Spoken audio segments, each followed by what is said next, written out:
Hello बच्चों, कैसे हो आप सभी का एक बार फिर से एन केमिस्ट्री क्लासेस में स्वागत है। आज हम देखने वाले हैं यानी अभिक्रिया वेग को प्रभावित करने वाले कारक, यानी अभिक्रिया वेग को कौन कौन से कारक होते हैं जो प्रभावित करते हैं। जैसे ताप हो गया, दाब हो गया, उत्प्रेरक हो गया, पृष्ठीय क्षेत्रफल हो गया। इस प्रकार के कारक है ना, वो अभिक्रिया वेग को क्या करते हैं, प्रभावित करते हैं। तो क्या देखेंगे, अभिक्रिया वेग को प्रभावित करने वाले कारक। चलो, अभिक्रिया वेग को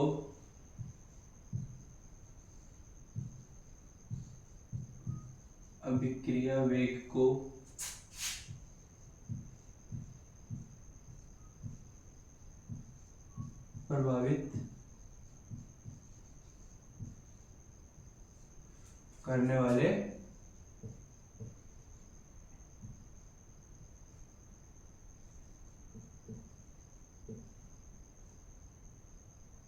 करने वाले कारक, यानी अभिक्रिया वेग को प्रभावित करने वाले कारक कौन कौन से हैं। यानी अभिक्रिया वेग को प्रभावित करने वाले कारक तो क्या लिखेंगे, किसी रासायनिक अभिक्रिया के वेग को निम्न कारकों द्वारा प्रभावित किया जाता है। कौन कौन से कारक हो गए, क्या लिखेंगे, किसी रासायनिक अभिक्रिया को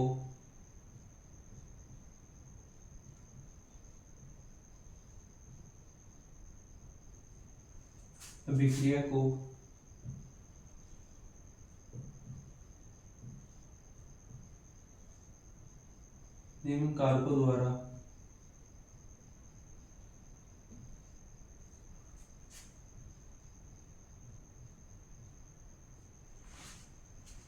कारकों द्वारा प्रभावित किया जाता है।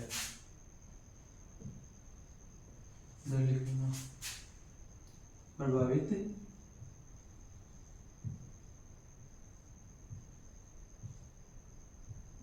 किया जाता है। ठीक है, अब निम्न कारक कौन कौन से हो गए, ताप को प्रभावित करने वाले कारक कौन कौन से हो गए। अभिकारकों की सांद्रता हो गया, ताप हो गया, उत्प्रेरक हो गया। पहला हो गया अभिकारकों की सांद्रता,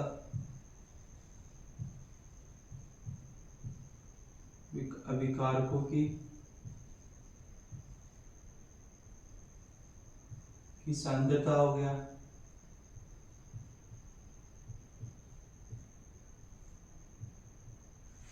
ठीक है, दूसरा हो गया ताप हो गया।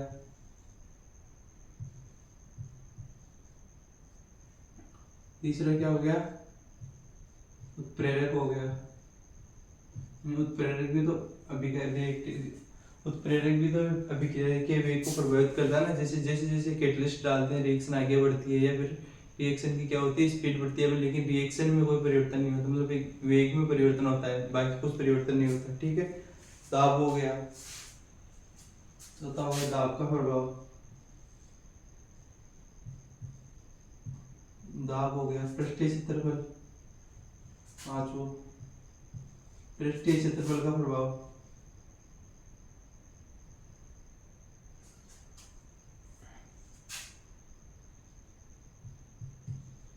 पृष्ठीय क्षेत्रफल का प्रभाव।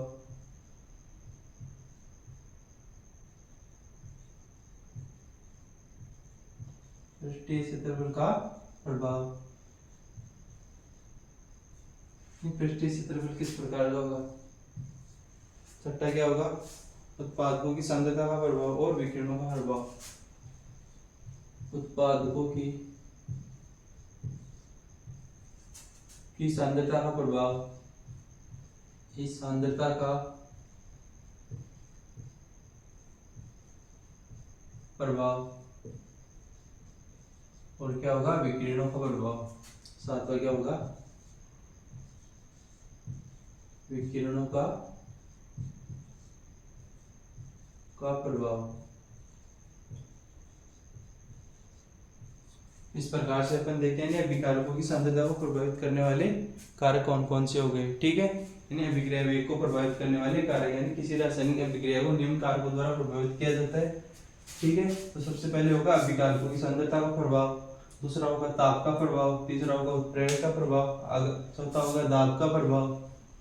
ठीक है, पांचवा होगा पृष्ठीय क्षेत्रफल का प्रभाव, छठा होगा उत्पादकों की सांद्रता का प्रभाव और सातवां होगा विकिरणों का प्रभाव। लेकिन अपने सिलेबस में कौन कौन से हैं अपने सिलेबस में, एक तो विकारकों की सांद्रता का प्रभाव, ठीक है, दूसरा होगा ताप का प्रभाव और तीसरा होगा उत्प्रेरक का प्रभाव। ये तीन ही अपने अपने सिलेबस में, बाकी दो आउट ऑफ सिलेबस, मतलब आउट ऑफ सिलेबस है, लेकिन ये निम्न कारक होते हैं, क्या नहीं, निम्न कारक होते हैं जो किसी रासायनिक अभिक्रिया के वेग को प्रभावित करते हैं। ठीक है ना, ठीक है ना। तो सबसे पहले पढ़ेंगे अपन अभिकारकों की सांद्रता का प्रभाव।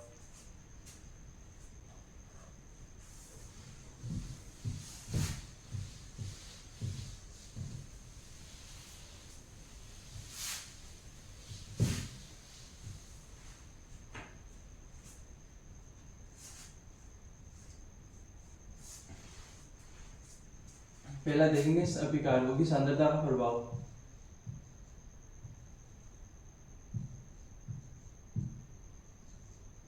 अभिकारकों की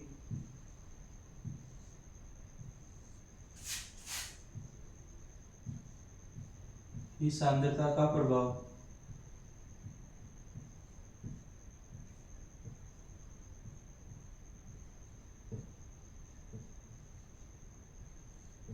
अभिकारकों की सांद्रता से क्या, कोई भी रिएक्शन होगी उसका अभिकारकों की सांद्रता से क्या फर्क पड़ेगा। तो क्या लिखेंगे, किसी रासायनिक अभिक्रिया का वेग अभिकारकों की सांद्रता से क्या होता है, समानुपाती होता है। ठीक है, किसी रासायनिक अभिक्रिया का वेग, किसी रासायनिक अभिक्रिया का वेग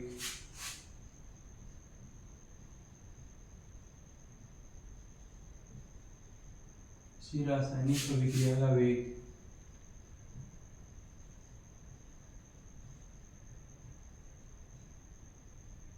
किसी रासायनिक अभिक्रिया का वेग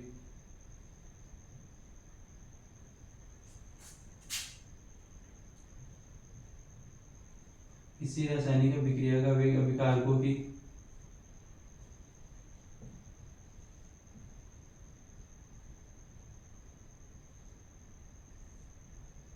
अभिकारकों की सांद्रता की क्या होता है, समानुपाती होता है। अभिकारकों की सांद्रता के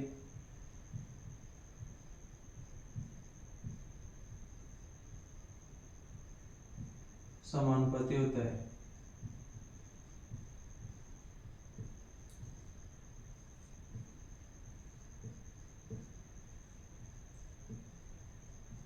क्या होता है, अभिकारकों की सांद्रता के समानुपाती, यानी अभिकारकों की सांद्रता पर क्या प्रभाव पड़ेगा, यानी किसी रासायनिक अभिक्रिया का वेग अभिकारकों की सांद्रता की क्या होता है, समानुपाती होता है। ठीक है, अब देखो अभिक्रिया का वेग अब आगे देखो अभिक्रिया का वेग अभिकारकों की सांद्रता के प्रभाव को वेग नियम या दर नियम की व्यंजक द्वारा भी समझा सकते हैं। अभिक्रिया का वेग अभिकारकों की सांद्रता पे है ना, वेग नियम द्वारा भी समझा सकते हैं। ठीक है ना, एक नियम होता है इसका वेग नियम, क्या होता है वेग नियम के अनुसार किसी रासायनिक अभिक्रिया का वेग अभिकारकों की सांद्रता के गुणनफल के समानुपाती होता है। ठीक है, वेग नियम क्या होगा, देखो लिख लो वेग नियम क्या होता है। वेग नियम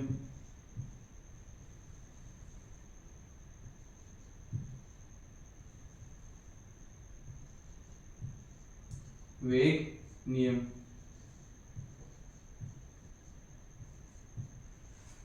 वेग नियम के अनुसार वेग नियम के अनुसार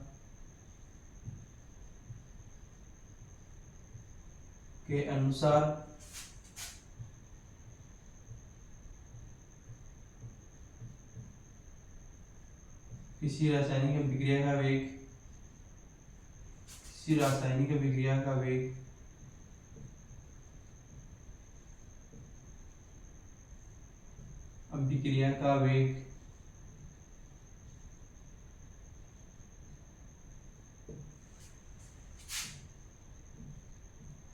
अभिक्रिया का वेग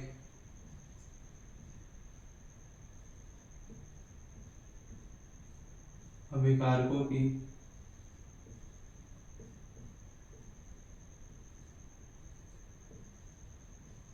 सांद्रता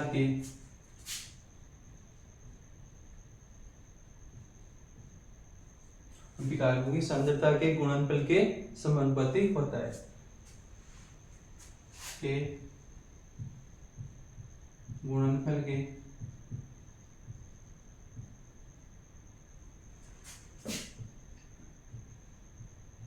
समानुपाती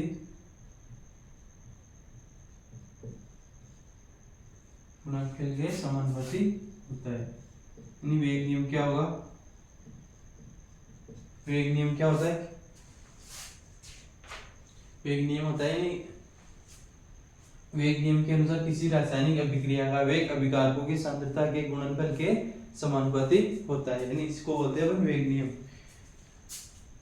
यानी वेग नियम क्या क्या होगा? किसी वेग नियम के अनुसार किसी रासायनिक अभिक्रिया का वेग अभिकारकों की सांद्रता के गुणनफल के समानुपाती होता है। अब एग्जांपल देखो, अभिक्रिया देखो, ठीक है।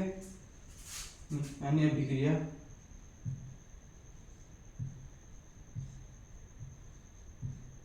ठीक है, अभिक्रिया देखो एक बार,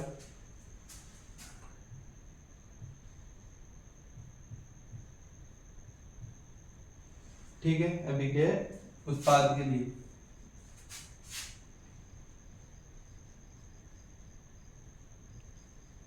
उत्पाद के लिए, ठीक है। आगे क्या होगा? वेग निवेग, वेग क्या होगा? अभिक्रिया का वेग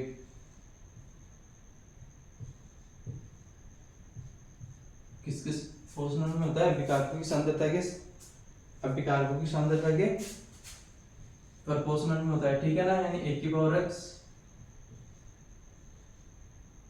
और b की पावर अभिकारकों की सांद्रता के गुणनफल के समानुपाती होता है, ठीक है ना। यानी किसी रासायनिक अभिक्रिया का वेग अभिकारकों की सांद्रता के गुणनफल के समानुपाती होता है, ठीक है ना। इस प्रकार से हम कोई भी अभिक्रिया होती है उसका अपन वेग लिख लेते हैं, यानी किसी रासायनिक अभिक्रिया का अपन वेग लिख सकते हैं, ठीक है। अब इसका वेग नियतांक उठाएंगे, ठीक है। अभिक्रिया वेग फिर से लिखेंगे, अभिक्रिया वेग,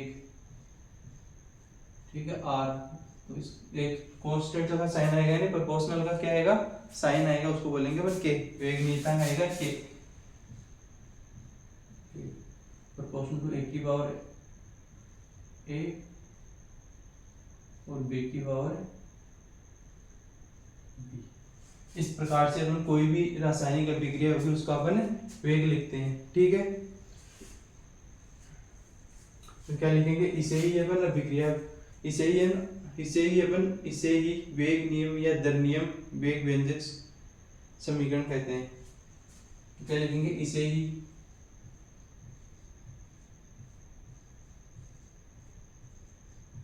वेग नियम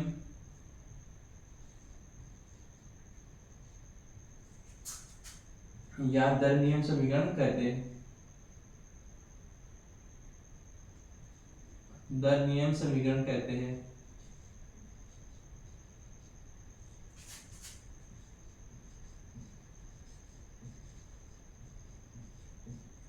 वेग नियम या दर नियम समीकरण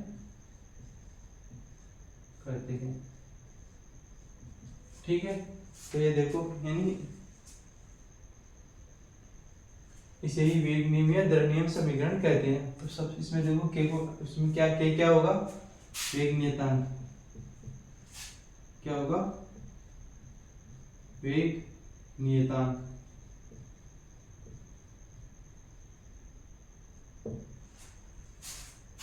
जो a और b है वो अभिकारक a और b के मोलों की संख्या है, ठीक है। यानी जो a और b है ना, स्मॉल a और स्मॉल b, ये अभिकारक a और b के मोलों की संख्या है। क्या लिखेंगे? a और b अभिकारक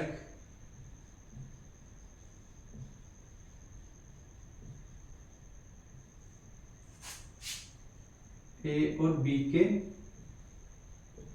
मोलों की संख्या।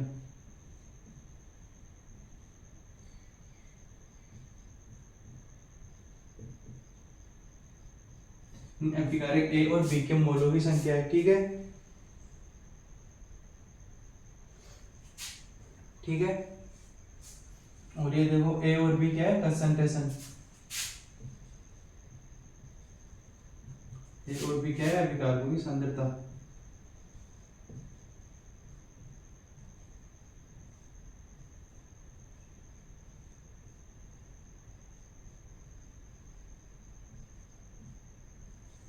इस प्रकार से अपन कोई भी रासायनिक अभिक्रिया होगी उसका अपन वेग नियम लिख लेते हैं। ठीक है, एक चीज और नोट लगाओ, लिखो। नोट क्या होगा,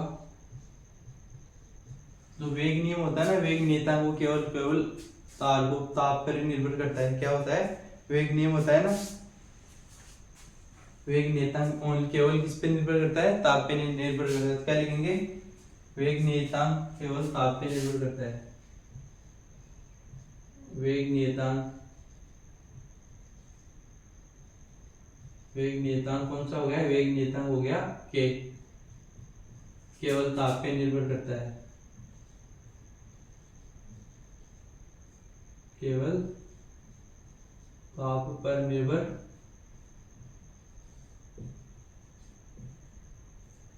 करता है।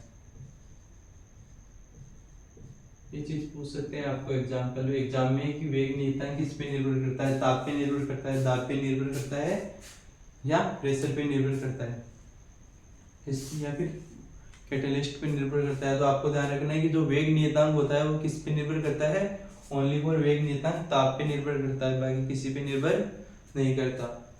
ठीक है, आगे अपन देखेंगे वेग नियतांक का अवकलन समीकरण। वेग नियतांक का जो अवकलन समीकरण होगा वो किस प्रकार से अपन रिप्रेजेंट करते हैं। तो क्या लिखेंगे, वेग नियतांक का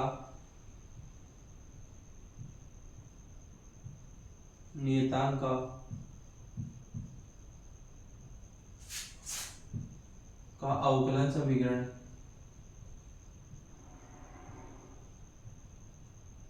अवकलन समीकरण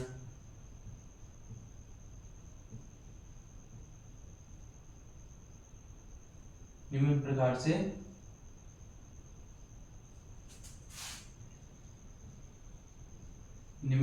से दर्शाते हैं।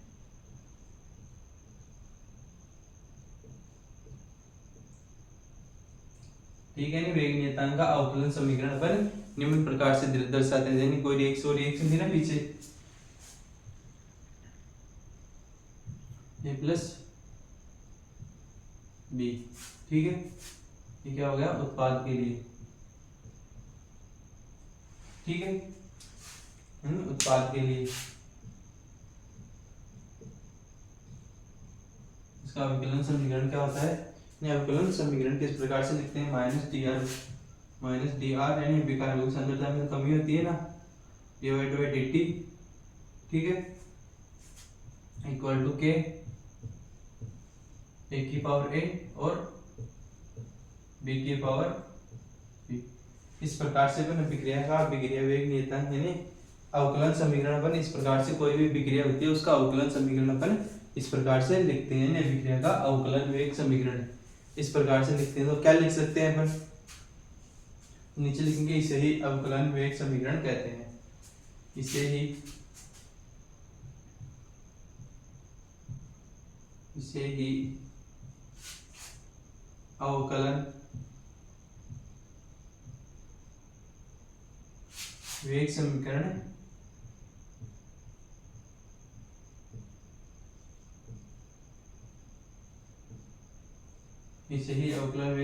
कहते हैं।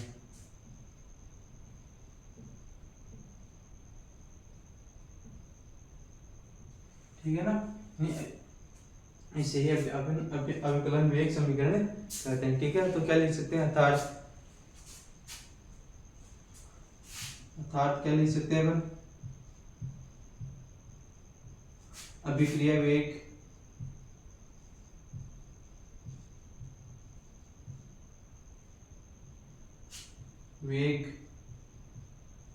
वह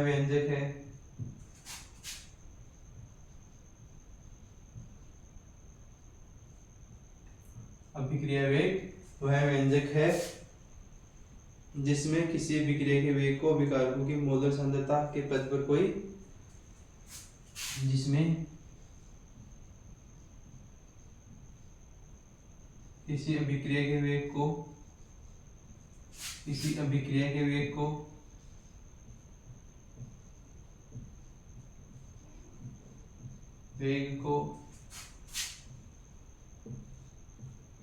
अभिकारकों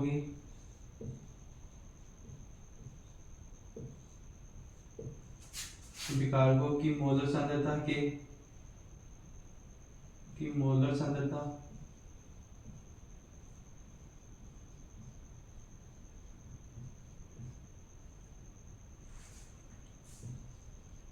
मोलर सांद्रता के पद पर ऐसे लिखना है, मोलर सांद्रता के पद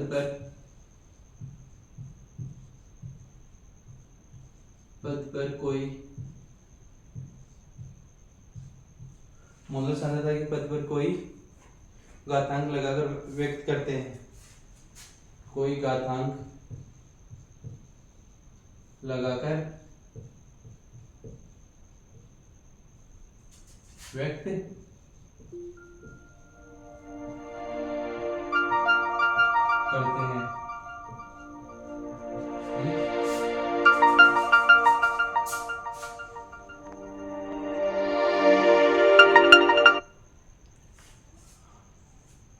घातांक लगाकर व्यक्त करते हैं। ये किसी संतुलित रासायनिक समीकरण में अभिकारकों की स्टोइकियोमेट्री के गुणांक अथवा भिन्न हो सकते हैं। या किसी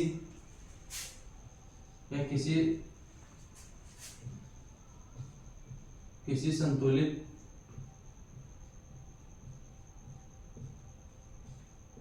रासायनिक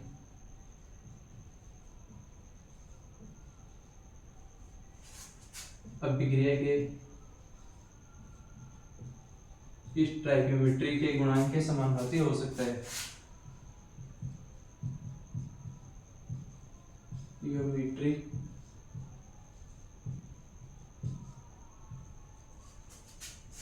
के गुणांक के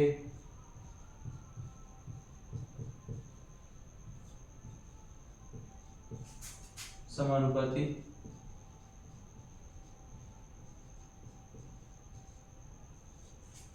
हो भी सकता है।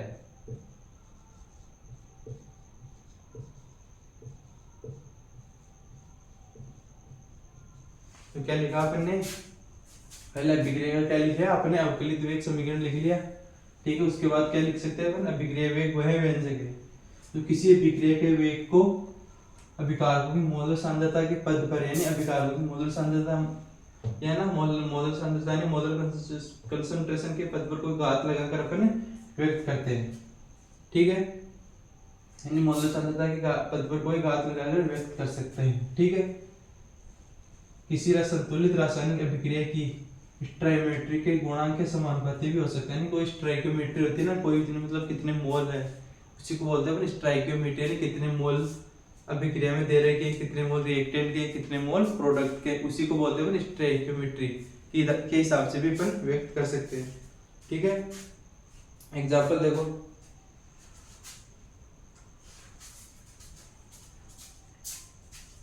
ठीक है। एग्जांपल देखो, 2NO प्लस O2, ठीक है। 2NO प्लस O2 तो क्या हो जाएगा, 2NO2, ठीक है। इसका अभिक्रिया वेग किस प्रकार से लिखेंगे, यानी अभिक्रिया वेग क्या होगा, अभिक्रिया वेग क्या होगा, ठीक है, के प्रोपोर्शनल जो भी मोल होगा वो जो भी मोल होगा वो किस पे आएगा, घातांक के ऊपर आएगा अभिकारक की, ठीक है। तो NO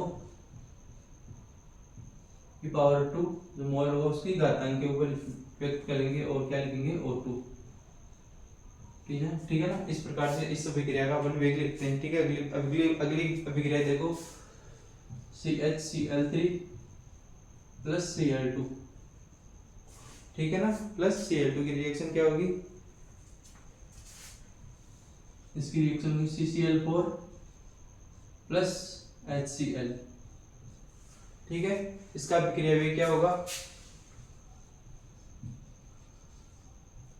अभिक्रिया वेग R बराबर K proportional to CH Cl3, ये एक नंबर हो गया, ये दो नंबर हो गया, ठीक है। CH Cl3 और इस पे कोई पावर है क्या? कोई भी पावर नहीं दे रही, तो क्या होगा? Cl2। इस प्रकार से अपन लिखते हैं, क्या कैसे लिखते हैं? यानी जो अभिक्रिया का वेग, जो भी कोई मोलर कंसंट्रेशन होगी ना, यानी कोई भी मोल होगा, वो अभिक्रिया के घातांक के ऊपर व्यक्त कर देते हैं अपन इसको। जो भी कोई मोल होगा उसको कहाँ लिख देंगे? अभिक्रिया वेग के घातांक के ऊपर व्यक्त कर देते हैं, ठीक है। यानी अभिकारकों की सांद्रता के घातांक के ऊपर, यानी मोलर सांद्रता को के पद पर कोई घातांक लगाकर व्यक्त कर देते हैं, ठीक है। इसी प्रकार तीसरी रिएक्शन क्या होगी?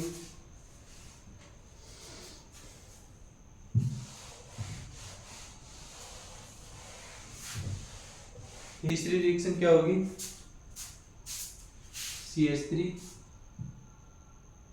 CH3 होगा ना, CH3 C double bond O C2H5 plus, और क्या होगी? H2O।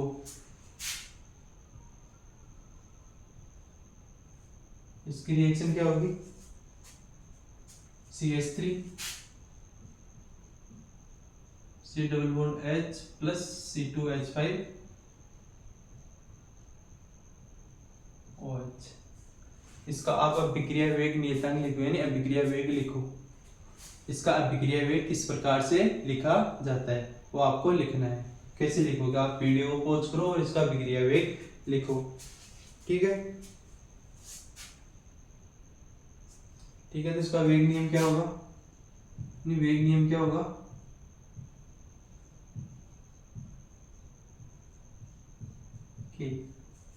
ठीक है, क्या हो सकता है? वेग नियम, वेग अभिक्रिया वेग क्या होगा? R proportional to K CH3 C double bond O C2H5, ठीक है। CH3 C double bond C2H5 की पावर क्या है 1, और H2O के लिए लिखते हैं अपन 0। जो H2O की कंसंट्रेशन होती है ना, उसको अपन लिखते हैं 0। इस प्रकार से कोई भी विक्रिया होती है ना, उसका वेग नियम इस प्रकार से लिख सकते हैं, ठीक है। तो अब एग्जांपल 2 और 3 से अपन क्या देखा? यानी एक ही मोल ना, तो इसके लिए पावर आएगी 1/2, ठीक है। इसके लिए पावर होगी 1 और 2। तो क्या देखा अपन ने?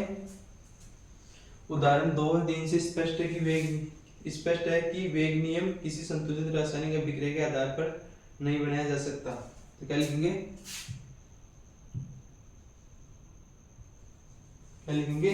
उदाहरण 2 व 3 से स्पष्ट है।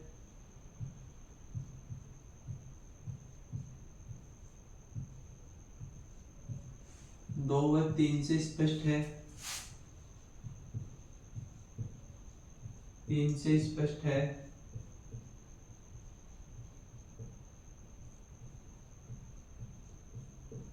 कि वेग नियम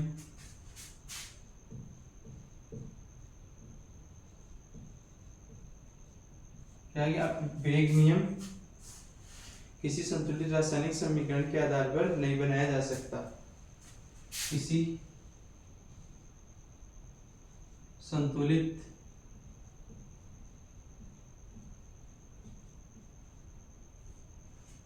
रासायनिक अभिक्रिया के आधार पर, संतुलित रासायनिक अभिक्रिया के आधार पर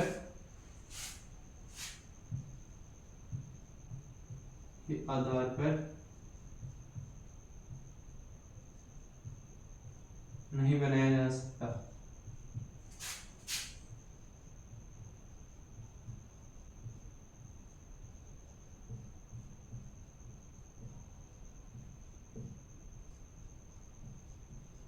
क्या होगा, यानी उदाहरण 2 व 3 से स्पष्ट है कि वेग नियम किसी संतुलित रासायनिक अभिक्रिया के आधार पर नहीं बनाया जा सकता। क्योंकि जो ये होता है ना, पावर आती है ना, पावर क्या आ गई इसमें, डिवाइड में आ गई, तो क्या होता है, क्योंकि यह सैद्धांतिक न हो, क्या होता है, प्रायोगिक होता है। क्योंकि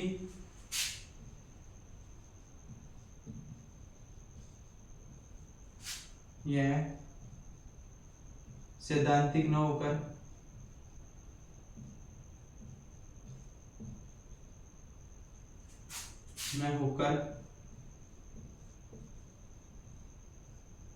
प्रायोगिक होता है, प्रायोगिक, ठीक है ना।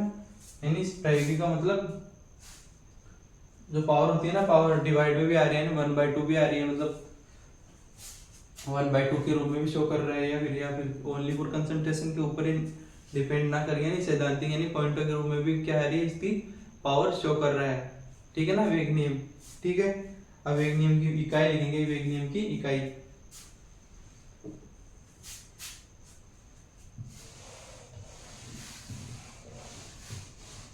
क्या होगा, अभिक्रिया वेग नियतांक की इकाई, वेग नियतांक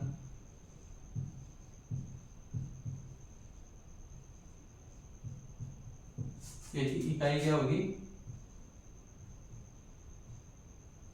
वेग नियतांक की इकाई क्या होगी, अभिक्रिया वेग डिवाइड बाई अभिक्रिया वेग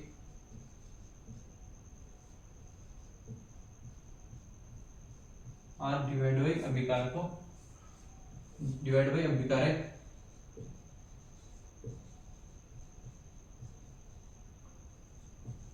इसकी पावर मान ली मैंने x प्लस, यानी अभिकारक की कंस्टेंट पावर मान ली मैंने x प्लस वाई।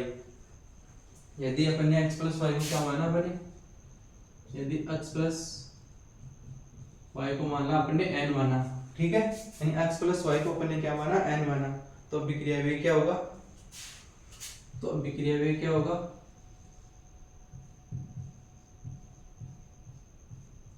r बराबर क्या होता है, सांद्रता बटा समय, सांद्रता बटा समय होता है ना अभिक्रिया वेग, ठीक है, यानी अभिक्रिया वेग क्या होगा, सांद्रता बटा समय, ठीक है। तो लिखो वेग नियतांक की यूनिट, अभिकार को, अभिक्रिया का वेग तो क्या होगा, सांद्रता बटा समय, बटा समय इंटू 1/2 अभिकार को क्या होती है, सांद्रता, क्या लिखेंगे, सांद्रता की पावर, सांद्रता की पावर क्या होती है, n होती है, ठीक है। तो क्या होता है, सांद्रता की यूनिट क्या होती है, mole litre inverse, mole litre inverse divide by second inverse, divide by second inverse नहीं होगा इसमें, ओनली फॉर क्या होगा, सेकंड होगा, ठीक है ना। समय को 1 सेकंड से रिप्रेजेंट करते हैं और सांद्रता को मोल लीटर इनवर्स से रिप्रेजेंट करते हैं, ठीक है। और क्या होगा, इनटू 1 मोल लीटर इनवर्स की पावर n। इस प्रकार से अपन इसको अभिकारकों की सांद्रता को क्या करते हैं, अपन रिप्रेजेंट करते हैं, यानी अभिकारकों की सांद्रता क्या होगी, यानी सांद्रता, अभिकारकों की सांद्रता या फिर वेग नियतांक की इकाई क्या होगी, अभिक्रिया का वेग डिवाइड बाई अभिक्रिया अभिकारक x प्लस वाई, यानी x प्लस वाई क्या होगा, x प्लस वाई की वैल्यू होगी n, यानी x प्लस वाई को अपन ने माना n माना, ठीक है। अब अभिक्रिया वेग क्या होता है, अभिक्रिया वेग होता है सांद्रता बटा समय, अब सांद्रता बटा समय, अब सांद्रता बटा समय यानी सांद्रता की यूनिट, सांद्रता की यूनिट यानी कंसंट्रेशन की यूनिट होती है मोल लीटर इनवर्स, ठीक है, और समय की यूनिट होती है सेकंड, ठीक है। तो इसको अपन ने रख दिया, यानी सांद्रता बटा समय 1, तो और इसको लिख दिया अपन ने अभिकारक की, अभिकारक के लिए तो यूनिट होती है कंसंट्रेशन मोल इनवर्स, ठीक है, यानी सांद्रता लिखते हैं अपन अभिकारकों की, तो ठीक है। तो ओवरऑल इसकी यूनिट इस प्रकार से अपन लिखते हैं इनकी यूनिट, ठीक है। अगला देखने वाला अपन अभिक्रिया की कोटि क्या होती है, अभिक्रिया की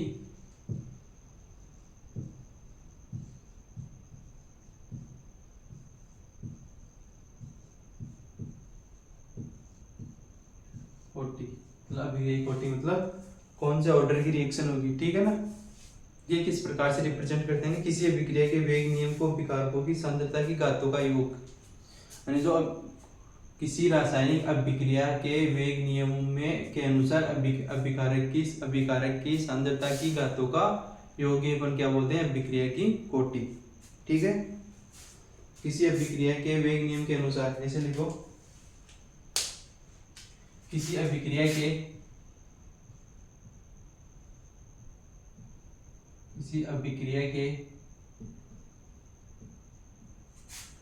वेग नियम के अनुसार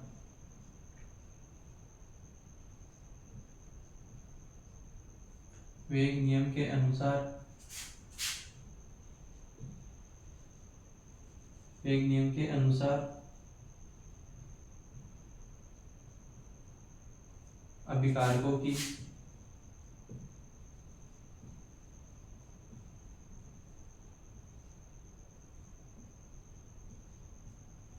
सांद्रताओं की अभिकारकों की सांद्रता के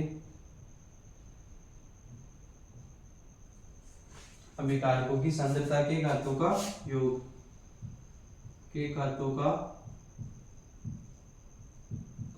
ही क्या होता है, अभिक्रिया की कोटि, क्या होता है, उसे बोलते हैं अभिक्रिया की कोटि कहते हैं।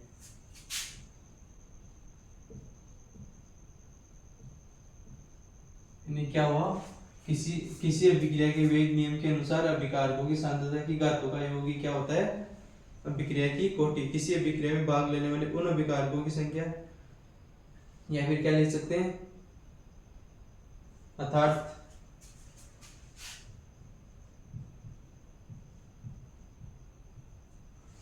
क्या लिख सकते हैं, किसी अभिक्रिया में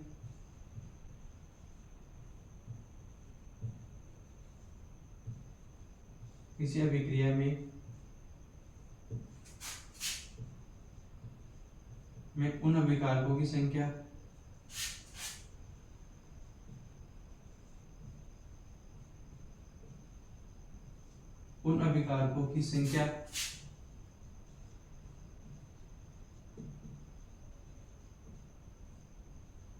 जिनकी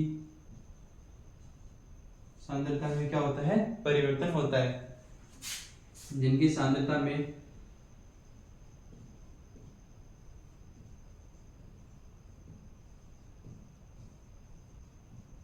परिवर्तन, उन अभिकारकों की संख्या जिनकी सांद्रता में परिवर्तन होता है।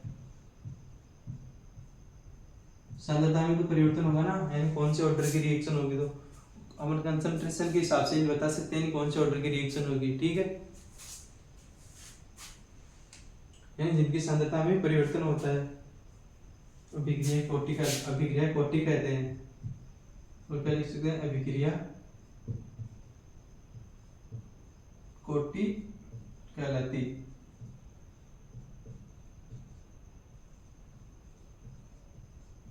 ठीक है, अर्थात किसी अभिक्रिया के उन अभिकारकों की संख्या जिनकी सांद्रता में क्या होता है, परिवर्तन होता है, उसे क्या बोलते हैं, अभिक्रिया कोटि, ठीक है।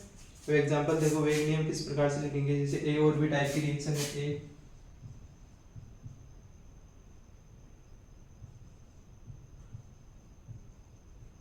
ठीक है, क्या हो गया, ये उत्पाद बना रहा है। इसका वेग नियम किस प्रकार से लिखेंगे, वेग नियम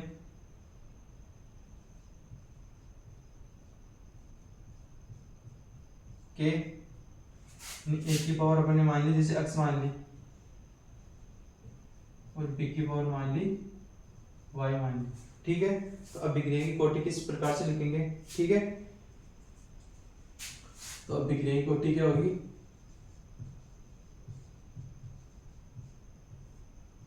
अभिक्रिया की कोटि, अब अभिक्रिया की कोटि क्या होती है, यानी अभिकारकों की सांद्रता की घातों का योग अभिक्रिया की कोटि कहलाती है। यानी अभिकारकों की सांद्रता की घातों का योग ही क्या होता है, अभिक्रिया की कोटि। तो अभिक्रिया की कोटि क्या होगी, x प्लस वाई, यानी अभिकारकों की सांद्रता की घातों का योग की क्या हो सकता है, अभिक्रिया की कोटि, अभिक्रिया की कोटि कहते हैं, अभिकारकों की सांद्रता की घातों का योग की अभिकारकों की कोटि कहलाती है। ठीक है, वो क्या लिख सकते हैं, ये शून्य भी हो सकते हैं, भिन्नात्मक भी हो सकते हैं, जीरो भी हो सकती है। ठीक है, तो क्या लिखेंगे, अभिक्रिया की कोटि। लिखो आप, लिखो आप, अभिक्रिया की कोटि एक प्रायोगिक मान है। लिख लिया, अभिक्रिया की कोटि एक प्रायोगिक मान है, अर्थात यानी जो शून्य पूर्णांकों, अभिक्रिया की कोटि प्रायोगिक मान है जो शून्य पूर्णांकों जैसे 0 1 2 3 4, ठीक है ना, शून्य पूर्णांकों में अथवा भिन्नात्मक जैसे 0.1 0.2 0.5 भी हो सकती है।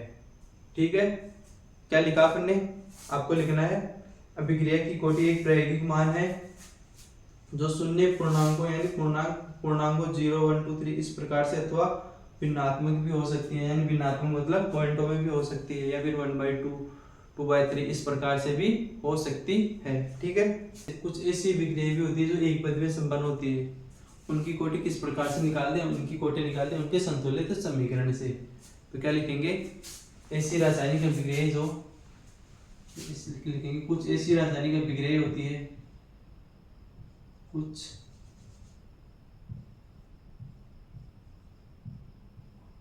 ऐसी रासायनिक, ठीक है ना, कुछ ऐसी रासायनिक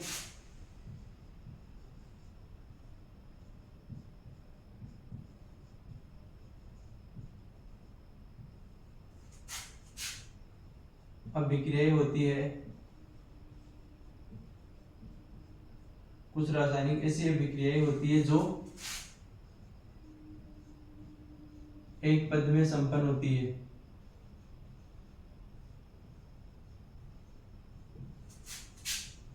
संपन्न होती है।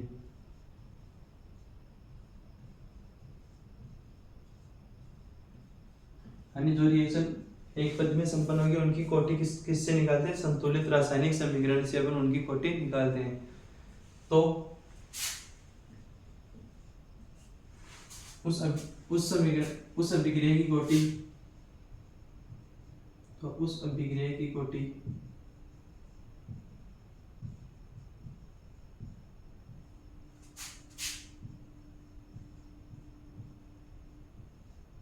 तो उस अभिक्रिया की कोटि संतुलित रासायनिक समीकरण से निकालते हैं।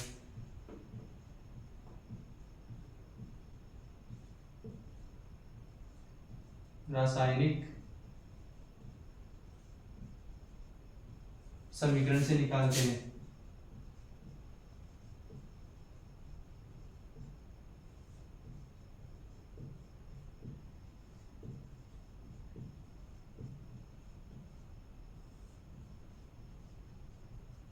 क्या होता है, यानी कोई रिएक्शन होगी वो एक ही पद में संपन्न होगी, और आपको ये देखना है कि अभिक्रिया संतुलित है या नहीं है। पहले उसको संतुलित करना है, फिर उसका वेग नियम निकालना है, वेग नियम निकाल के क्या करना है, सांद्रता की घातों का योग करना है। अगर योग सांद्रता की घातों का योग करना है, अगर सांद्रता की घातों का योग आएगा वही होगा अभिक्रिया की कोटि। ठीक है, अगर कोई रिएक्शन एक से अधिक पद में संपन्न होती है, आगे देखो, अगर कोई रिएक्शन एक से अधिक पद में संपन्न होती है तो अभिक्रिया की कोटि मंद पद द्वारा निर्धारित की जाती है।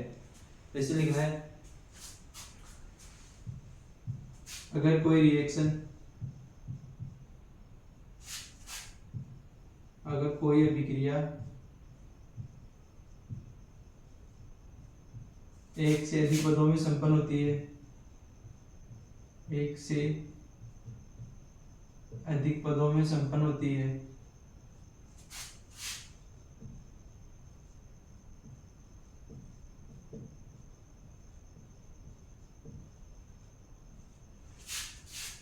एक से अधिक पदों में संपन्न होती है तो अभिक्रिया की कोटि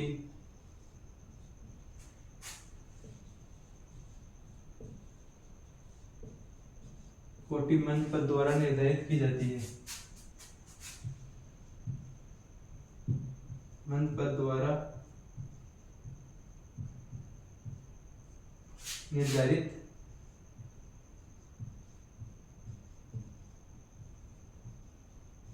की जाती है।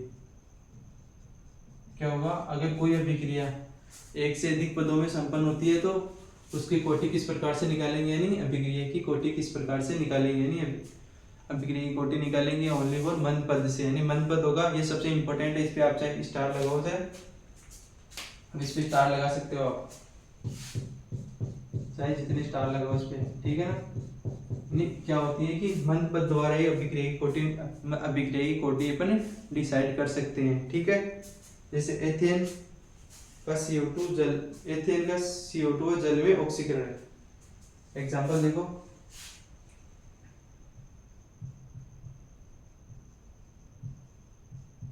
क्या होगा, एथेन का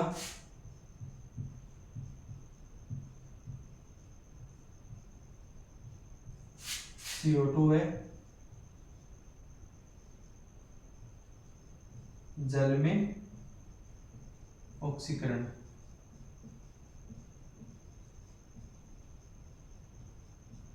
इस प्रकार की क्या होगी, रिएक्शन होगी।